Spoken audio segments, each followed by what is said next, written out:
咁我諗喺呢一個嘅閱讀計劃入邊，其實我諗喺親子方面啦，咁都大家都增長不少啦，係咪？咁所以我喺度希望大家，就算各位父母幾忙都好，其實都同我自己講嘅，係啦，即係都多啲時間陪小朋友。咁都今朝入嚟都收到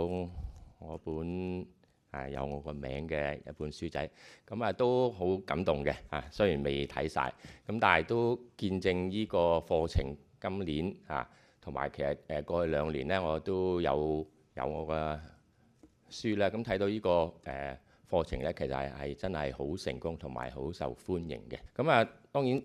讀書係好重要，即係譚博士都講過啦，讀書閱讀係好重要。咁但係我諗更加重要就係去寫作啦。如果冇人寫作就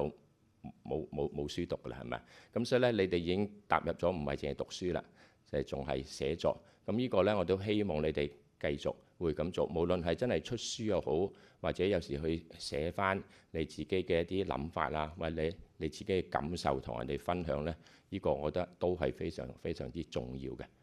咁所以咧，我諗無論係開心或者唔開心嘅時間咧，去寫作，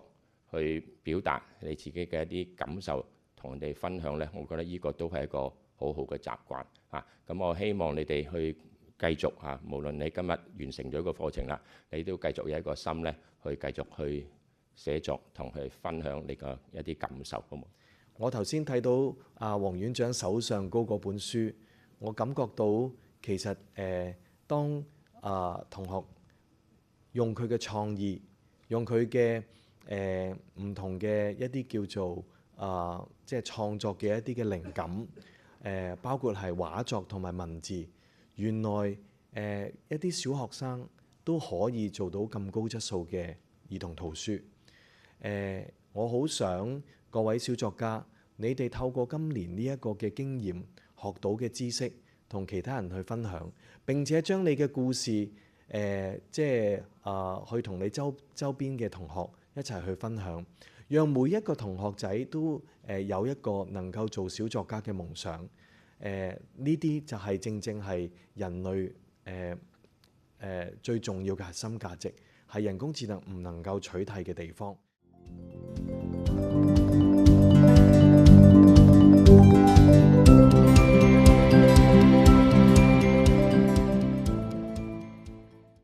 就想透過書中嘅主角星海面對嘅危機嘅掙扎，提醒小讀者保育同埋節能唔係遙遠嘅目標，而係由我哋生活而做起，先可以保護我哋美麗嘅星球。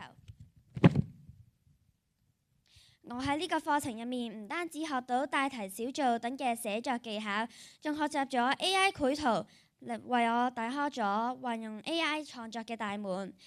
更難得嘅就係老師們安排一場場寶貴嘅實地考察活動，令我有幸走入咗機場嘅禁區啦，了解咗航空業點樣可以用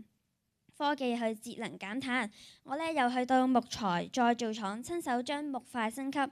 啲都係難能可貴嘅經驗。故事嘅主題就圍繞住優質教育，主要就敘述一個女孩子叫做千柔，出生喺貧窮嘅村莊裏面。立志成為義務老師嘅佢，偶然就遇到一位無國界醫生，因此就從佢身上開始吸取知識啦。